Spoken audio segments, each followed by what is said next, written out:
Kinall out ni Steph ang pangtotroll ni Jimmy Butler online dahil sa mga Photoshop picture ni Steph na yung mukha niya nilagay sa katawan ni Butler. Sa ngayon kasi nasa Amsterdam itong si Butler, dun kasi nagbabakasyon at dun din nagpaparecover ng kanyang injury. Base pa online, parang sinisi ng iba si Butler kung bakit hindi makabuo ng contender na lineup yung Golden State dahil nga nagpa-delayed siya ng operasyon sa kanyang ACL injury na dapat 1 week after niyang ma-injured na operahan na siya. Kaso nag-intay nga si Butler ng at least 3 linggo para operahan at namroblema tuloy sa timeline ng recovery ni Butler kung kailan babalik. Tinawag agad siyang overpaid player. Nasa 110 million ang kontratang napirmahan ni Butler dati, at least nasa 50 to 55 million kada taon. Nakalaro lang siya so far sa kontrata na yon na 38 games at officially tapyas na agad ang nasa kalahating games para sa susunod na taon. Kapag pumatak ang nasa 12 months ng injury ni Butler, ang matitira na lang kasi sa game sa regular season nasa 26. Kung babalik naman si Butler by March, nasa 21 games na lang yung natitira. Kung malalaro niya yung total na 21 games na natitira man lang kapag nagsimula yung March, merong nasa 59 games na malalaro si Butler sa total na 110 million na kontrata. Hindi rin kasi magalaw ng Golden State si Butler dahil wala namang team ang gustong kumuha ng kontrata niya. Wala pang timeline ulit na binibigay kung kailan makakabalik si Butler next season. Pero ang papabor kasi doon, magkakaroon naman ng minutes si Axel Lenderberg, si Dominican LeBron. Hindi man nila nakuha yung original LeBron, at least meron siyang ka-nickname sa Golden State ngayon. Kung palalaroin nga lang siya ni Steve Kerr, kaso no choice na siya.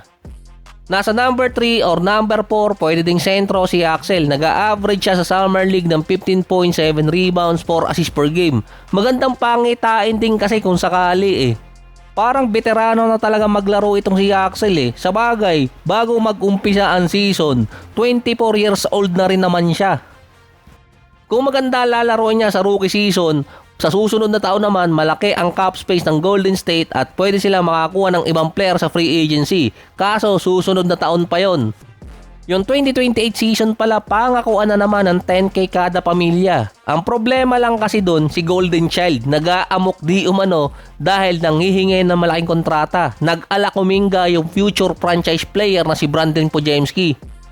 Tumaas kasi ang kontrata nitong si Podziemski, 20 to 25 million, mukhang epekto rin ng inflation. Consider na breakout year kasi ni Golden Child noong nakaraang taon. Meron siyang 14 points, 5 rebounds, 3 assists, 45 and 37%. Consider pa rin kasi siyang 6 months sa Golden State. Meron siyang 43 out of 82 games na nakapag-start last season. Kapag kinuha or binigay ng Warriors yung 20 to 25 million, bukod sa mawawalan din sila ng malaking cap space sa susunod na taon, kailangan nilang ibigay yung starting position kay Podziemski na kay DeAnthony Melton pa kasi yun so far. Kasabay kasi yun ng statement ng mga insider regarding sa Warriors na nagre-ready na sila sa post-Steph era. Kaya si Podziemski ang next in line na talaga sa guard position para sa kanila. Na meron siyang kaagaw ngayon, si Dominican LeBron. Summer League pa lang maganda na yung nilaro at expected siya yung isa sa magiging pillar ng Golden State kapag nag-retire si Steph at si Draymond. Parang bigla na lang agad naghabol itong si Podziemski after nga ng report regarding dito kay Steph at sa next future ng Golden State.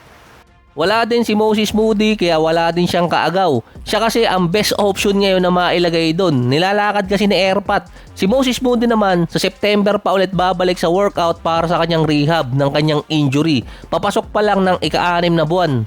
Nasa 9 to 12 months kasi ang recovery ng injury nitong si Moody tulad ni Butler. Baka hindi rin niya abutin yung season. Imbes sa 13 players ang Golden State ngayon, nasa 11 players pa lang yung pwedeng makapaglaro. Hindi pa kasama dyan yung two-way player. Kailangan pa nila makapagpasign ulit ng at least 4 na player sa kanilang roster or kaya gamitin yung 2 two-way player na nasa kontrata nila. Mukhang buzzer beater na naman na makabuo ng lineup yung Golden State. Sa ngayon kasi ni practice player, wala pa ulit na isasign yung Warriors. Si Kyrie Irving naman ready nang bumalik next season. Nag-post pa ng parang isang cryptic message kung paano daw siya tinrato nung akala nila tapos na siya. Hindi kasi ang tungkol sa injury niya. Regarding yon sa sinabi ni Stephen A. Smith nung pandemic.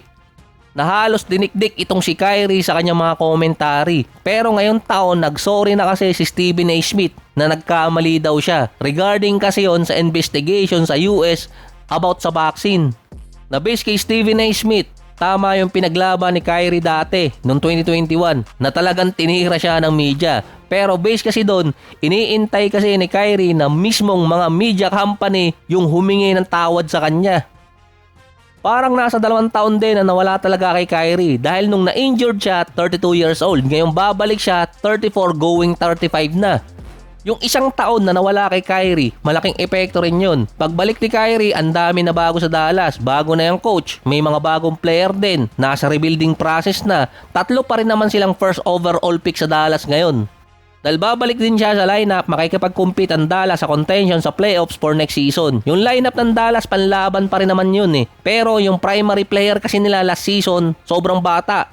Papasok ng sophomore year ni Flagg, doon makikita kung kaya pa rin niya makipag-compete katulad ng ginawa niya nung kanyang rookie season kung hindi siya tatamaan ng sophomore jinx.